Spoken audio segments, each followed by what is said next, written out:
record yourself month after month, and then you'll see the progress you are making. Thank you, thank you, thank you. If you show yourself that you are confident, then with time you will get there. Give yourself a minute to talk about chocolate, red wine, whatever, pleases you. Nowadays, there's a lot of ways to speak with people. Back then, it wasn't an option. Guys, listen, everyone. If you don't give up, you will learn eventually. That's what you remember from the course. Pack them in a baggage, send them to UK or USA, and just leave them there. On their own.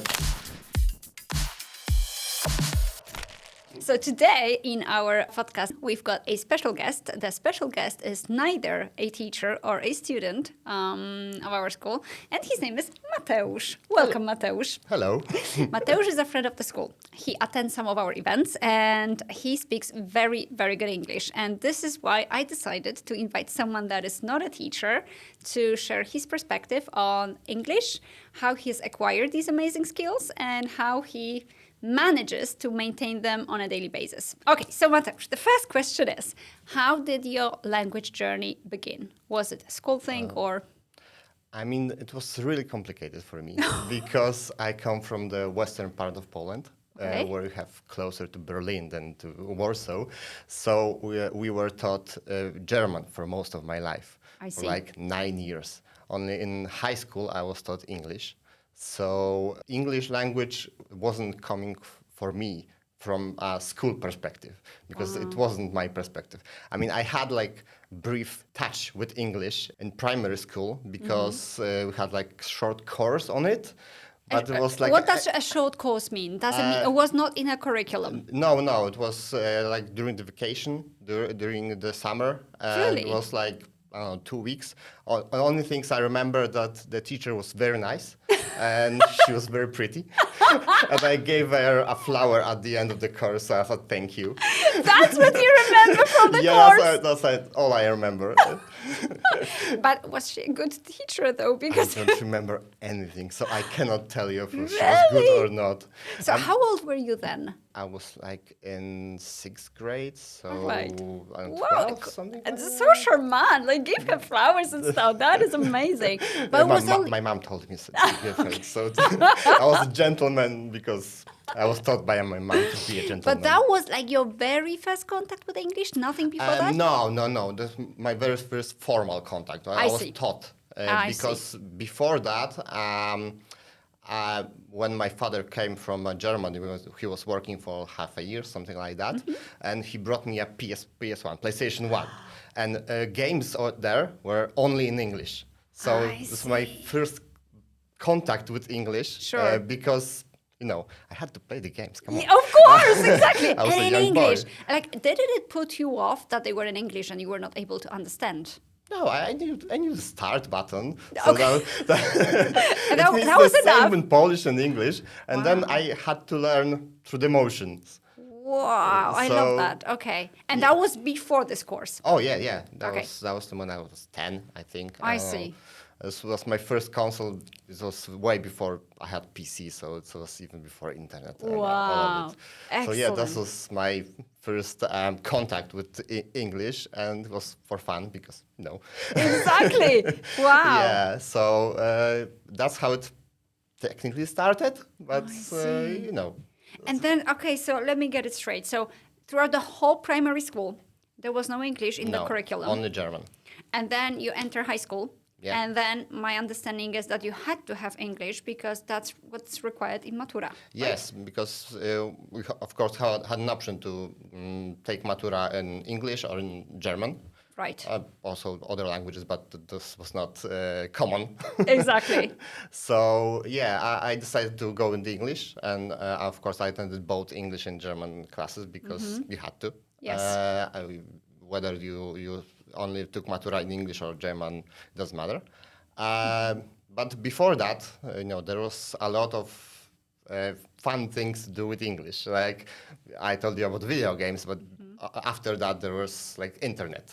I mean, so you that's had to learn. right. When you want to watch some TV series or some Right. anime or some movies, You have to download it, and then Polish internet was very immature, very Very limited, right? limited. You wanted Yes, had to yes. offer. So when you wanted to download something, you have Yeah. to download from English side. Wow. Usually. So that's what you did. Okay, but by the time the internet, like you started to use it and download all these things, how was your knowledge of English at that point? I think it was pretty basic, and it depends on the context of the language. Like if we are talking about using the computer and playing the games or something like that, I think it was pretty good. Okay. But I wouldn't be able to talk to English person because Yeah. reading and listening or that was quite abundant. But in terms of talking, like even now talking to you, it's not common for me to talk in English. Like even now, when I usually listen or read something in English, usually because I want to know something about the world, etc., etc., it's really common for me. But talking in English, It's really, not. Okay, we'll get there. That is so interesting. Okay, because I don't really notice a lot of issues with pronunciation stuff. But okay, like my understanding is that I am not a video games person, right?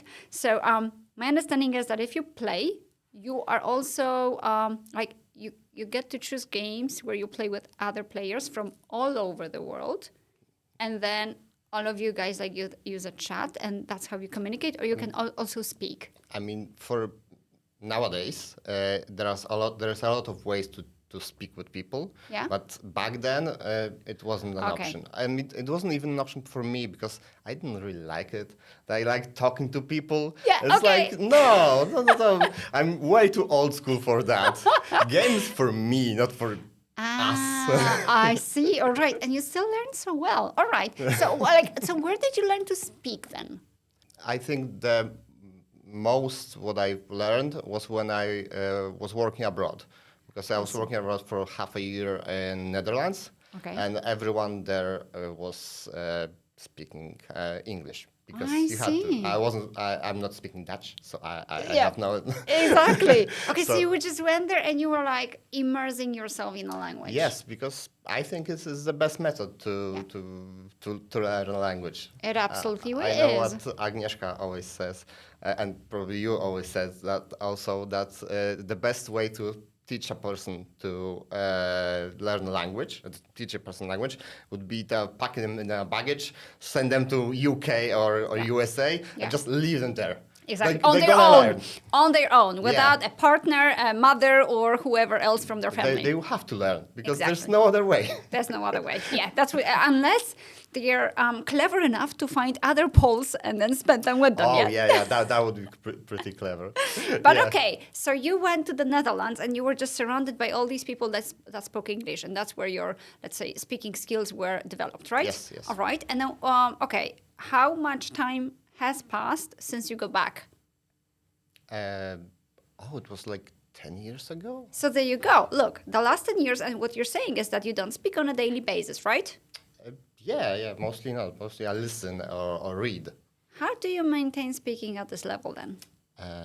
I don't know really. All right. Because that's really interesting. Like sometimes at home we speak a mix of Polish and English because because when you live with someone who speaks English very often, Yeah. then That's just a must. That's a just must, something that yeah. happens. And All right. some phrases are more natural to me in English than in Polish. Like I see. sometimes there are problems. And well, I know a phrase in English, Yeah. but the counterpart in Polish, it's so hard sometimes. Okay, so just go for the English equivalent. That's Yeah, lovely. because that's easier. That is so cool. Excellent. Okay, so this is how you maintain it.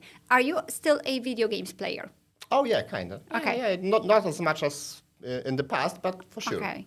Would you say that this would be like the biggest contribution to your English, those games? In the beginning, yes, for sure. But then I think watching movies and like anime in my case and TV series was the catalyst for learning the English for sure. All right. Because I was listening more. Because in the video games you hear the same phrases over and over again, and in the movies you hear different dialects in English, like accents, dialects. Like when I was watching The Wire, it's in Baltimore. It's happening in Baltimore, and the black community there was speaking like really thick accents, and I like.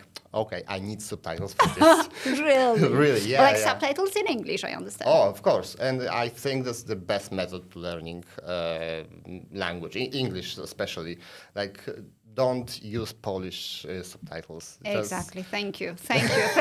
You're not a teacher. So guys, listen, everyone. This is not a teacher, and that's what he confirms. Yeah, this is really great. I mean, in the beginning, it can be problematic because you don't understand the context, etc., etc. But you can just rewind the scene and see it with Polish subtitles and like, oh, that's what it is. Absolutely. Oh, thank you. You're clever like a teacher. I love it. Excellent. Okay, so then, like, if you what happened to you is you have found things that were interesting for you personally. Yes. And you just did them in English. Yeah, because back then it was kind of the only way. Yeah. And was the easier way to get into things. Exactly. Like, through learning English, because there's abundance of English language just stuff. Exactly. Like YouTube, you name it, right? There's apps, everything, even before YouTube, Absolutely. Like downloading stuff because they weren't available. Like you can now put the Disney Plus and have a Disney movie. And back then, this wasn't that easy. That's so true. Yes, but you still found it. And then, okay, so you did go to the high school where English finally started for you. Yeah. So does it mean everybody had to learn from scratch? Those people you were in class with, did they start from the beginning? Many people in my class just took German and at Matura because we were taught from the beginning. I took Matura in English, but I also had extra classes for this. I see. Okay, I see. That helped me for sure, but I don't know if I could do so good in English classes without in Matura without those classes. I see. So which ones were better, those extra ones or the ones at school? Oh, those extra ones for sure. Why? So what's wrong with the ones at school? There were too many people, just like that. We had like 3 people in the extra classes, and we have 26 in English. No, I think it was halved, so like 13 people. But it's still a big group. It's too much to manage. I had a practice in teaching in chemistry and biology because I studied chemistry and I finished my master's in chemistry. So I know from the other perspective how hard it is to manage a class of like 20 plus people. It's it's really hard. It's like a zoo, a bit of it, right? Yeah, because you cannot keep everyone's attention. Yeah. So true. So you notice a very big difference between these two situations with a bigger group and a smaller one. And in the smaller one, was the focus placed on like these Matura papers, or was it also like speaking based? No, it was a lot of speaking, and also like in your school. There was only English, like when you cross the doorstep, because that's how you learn. That's exactly. You need to be immersed. Like you have Polish like outside all the time, right? Except I love what you do at home. Like, okay, whenever there's a phrase that's more convenient in English, you just use the English one. I love it. That's perfect. Yeah, but that also has some downsides because sometimes you look for Polish equivalent and you don't find it. True. Like funny thing happened with the word venison. You know what venison is? Yes, of course. But I knew what it was from the games because in the games you kill a boar or deer and stuff like that. And I knew the word venison, but what's the equivalent in Polish? I was like, I have no idea. Because we don't really use it. Yeah, it was meat from a game. But what's the Polish equivalent? I recently learned that. And so you had to actually use the English one to be able to. Wow! Look at this. This is a perfect example. Exactly. Okay. So now, would you say that because you don't speak English on a daily basis, at least not that much, just some words and phrases here and there, would you say that watching stuff in English helps you also with your pronunciation, even though you don't use it every day? I mean, it helps, but I don't think it's good enough. I mean, you hear that I pronounce things that I shouldn't be pronounced that way. Yeah, I mean, it's very impressive for a person that doesn't speak English every day. So I want to say that I just want to praise you, like really, really well done. But I know that my pronunciation could use some improvement, for sure. I know that. But because I don't use it every day, I cannot improve after a certain point. Sure. Okay, cool. So then, do you sometimes feel this urge that you would like to speak at a higher level? And have you ever thought about how to do it? Like you're saying that your pronunciation could use some boost. Fine. But then if you discovered, actually it would be very nice to perhaps work on my grammar or maybe like learn some new phrasal verbs just to be more fancy. Like, how would you approach it? What would you do then? For sure, I like with conditionals, for example. I think I use them quite well, but if you would ask me how to make a conditional and what is first conditional, second conditional, I couldn't answer that. I couldn't that because using a language and using the phrases and idioms, etc., is different than understanding them. True. Yeah, absolutely true. Okay, so what you're saying is that you just learned from the perspective of a bit of a native speaker, and therefore you're not able to name certain things or basically even identify them and talk about them in a descriptive way. You just go with the flow. Yeah, because when you listen to native speakers, you just take an example from them. True. And just copy them, even not consciously. That is so true. That is absolutely true. Okay. All right. So then if I wanted to suggest, okay, why don't you start speaking English at home every day now and like eliminate Polish? Would you say I'm insane or what? Oh, that would be really interesting. Like to try. Exactly. I'll give you an anecdote. Once I forced my youngest sister to live with me. She was a very young adult. And I said, okay, you're coming to live with me here in Warsaw, but you need to follow my rules. And my rule is that we only use English at home.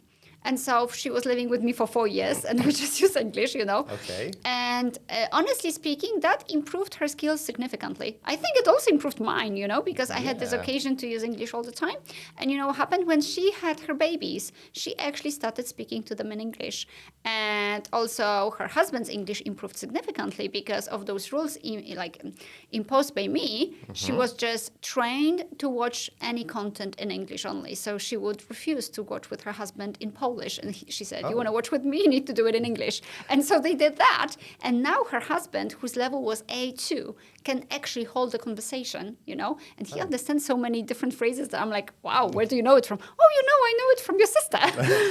Because that's what she does. So basically, I think that even if you... I believe that if you're in a situation where English is used only, even if people around you are not native speakers, you can really, really learn a lot and boost your skills. Oh, yeah. So my advice for you, take it into, advisement. Do you have any advice for people, like if they don't know what to do, how to start, or if they are really not confident when it comes to speaking? What would you tell them? Because your case is interesting. You've basically learned more or less on your own. Yeah, that's for sure. I would say that do what you like. And just do it in English, if you can, of course, because there's different circumstances. But if you are interested in something, just search for the English-based content of it. Right. And okay, so like you did that with anime. Yeah, for example, and video games and just TV shows, because back then it was easier. So that was my way because it was basically easier. So if it's something is easier, then you do it more often. But also, if you are already interested in some topic, then you will be naturally drawn to it. Absolutely, exactly. So find this one thing you like and start doing it in English. what would you say to people who say, oh, no, I've tried to watch some, I don't know, English series. I did not understand the first episode, and then they just drop it and they give up. Oh, maybe the series wasn't good enough. That's the first thing. But also, if you don't understand like a scene, like I told before, just go back to it, switch to Polish subtitles, watch it again, and it's like, this. And also, if you're attending AKN, for example, just write the words you don't understand, and someone will explain to you the phrases. Exactly. And now, because you have learned on your own, would you advise people to actually attend any courses and any classes? Oh, for sure, because like with this pronunciation or using of certain tenses, for example, there are some things I've never learned because I did not attend many classes. So I have some gaps in knowledge that I cannot fill myself because, for example, I've never seen a phrase or never seen a phrase in certain context. Sure. Okay. So there is a great benefit to it. Okay. To having someone say, that's not how you pronounce it. All right. And that's not how you say those things. All right. So having someone that's going to be a perfect guide and also a person that will correct you. Yeah. Okay. That would be great. All right. And then why do you think people struggle so much with English? Because a lot of people say, oh, I will never learn. Oh, I'm so terrible at it. Like, why? What's stopping them from actually gaining that knowledge? I think sometimes they just don't see the progress they are making because they can be better over time. But because they don't see like jumps in progress, they really get discouraged really fast. And that is a problem. Like maybe you could record yourself like month after month, and then you'll see the progress you are making. I love that. Yeah, that is so brilliant. Actually, this is a legitimate technique, and I talk my students into doing that. They hate it because people tend to hate their own voice, and so they don't want to listen to what they have recorded. However, that is a very good method of learning because it's super fast. You record yourself, let's say, talking about something. You give yourself a minute to talk about chocolate, red wine, whatever, pleases you. And then you listen, which is terrible, I agree. And then you try to find the things that didn't go well. Yeah, okay, so you've done that. And then you record again. And you just focus on those pain points. Oh. And then you listen to that and you're like, okay, this and this and this has been eliminated. However, I could still improve here and here. And so you record again. And basically, this is a method which is super fast because it takes just a few recordings. You know exactly what you didn't like. You improve time after time. The recording should not be too long. And this is how you can, and if you do that within, let's say, a year, and month after month, you talk about the same topics, but you use the new vocabulary you have acquired. Then at the end of the year, you have the best proof. Yeah, so thank you very much. Oh, I love that. I love that. Maybe this is what we will introduce on AKN. All right. Vocabulary. This is something we have not discussed, and it's very important. You know a lot of words. I can hear you use excellent collocations, meaning you combine words well.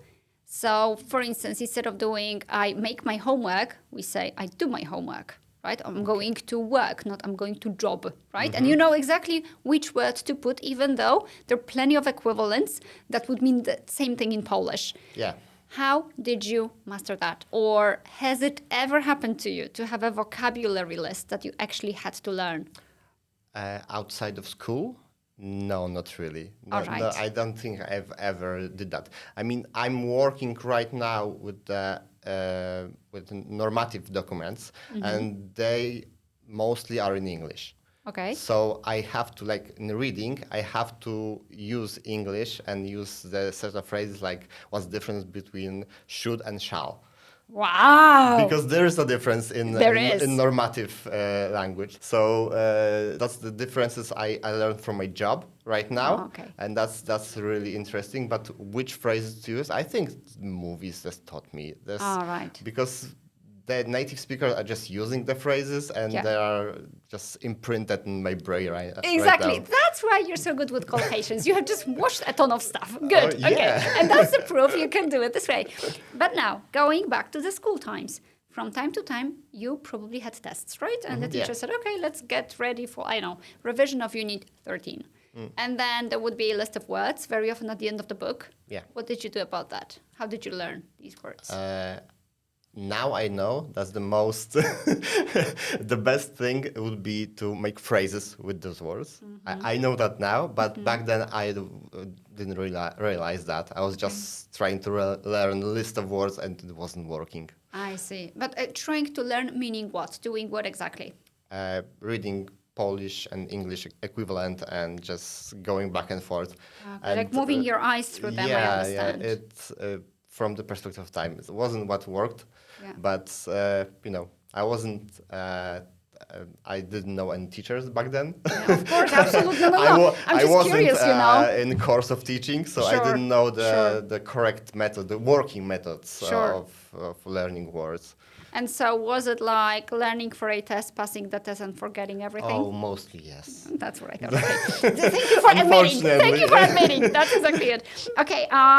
Because your journey is specific and it's not like a lot of people have learned your way. I'm not saying no, but a lot of the people we teach, they have had some journey that was quite significantly made throughout their school years, right? And so now what... now you're an adult, yeah? It's a completely different way to look at it because you work, you don't...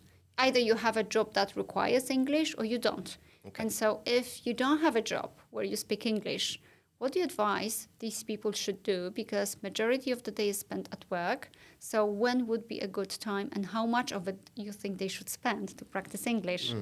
I think something interesting to do would be like change language in your phone to English and change like on your work PC if you can, of course, because sometimes you cannot. Then you have some contact with the language, even if you use some things in Polish. So that would be interesting, I think. And also just listening to English stuff. And like during commute, for example. There you go. If you don't want to watch something on the phone, because many people do right now, so just listen to English podcasts, because that's really helpful. That is exactly. Do you commute to work? Like, yeah. And so, because I understand that you can actually see what people do. Yeah. I'm curious. So, are you able to tell how many of them do something that is actually in English, or? Oh, I'm not sure about how it's in English, because if I get a glimpse like at someone's phone, I see them watching something. I don't really see the subtitles very often. So I don't know, and I don't hear them because usually they have... exactly. All right. Yeah, I'm quite curious. How many of them do that? But I'm curious myself now. I'll be keeping watch on it because that's really interesting. You're watching with English subtitles or with Polish. Exactly. Exactly. The last question I have is about like how to overcome this barrier where you feel like, oh my gosh, I'm never gonna learn, I don't understand all these podcasts, or I do not understand these series. How to convince people not to give up, That's a really hard question. It is. I think that's one of the hardest right now. I mean, you have to, just like with any thing that you do, you have to keep going. Like just... Exactly. It's a maybe bad phrase, but there is a thing that fake it till you make it. Like they say that to do that with confidence. Like if you show yourself like you are confident, then with time you will get there. Like something like that with English. Like if you don't give up, you will learn eventually. That is true. That is so true. Thank you for saying that, because I believe this is exactly it. I mean, it sounds like a cliche, and it sounds like, we don't know what we're talking about because we haven't been there, but we have. I remember my experience of learning to understand what these people in the movies were talking about. I had no idea. I was watching two people talking and, I don't know, kissing or smiling, and the body language was actually more than their words. But, I didn't give up. I would just watch again and again until I started to understand. So I think your advice couldn't be better. Just don't give up. Keep going, bit by bit. Okay, Yes. so Mateusz, thank you very much. Thank you. Thank you for sharing, because this journey is very, very good to share. I think many people should listen to it and should actually take it into advisement. And my advice for you is start speaking English at home. I think it's going to help. Okay, thank you Okay. very much. It's Thank very nice you. to be here. Thank you.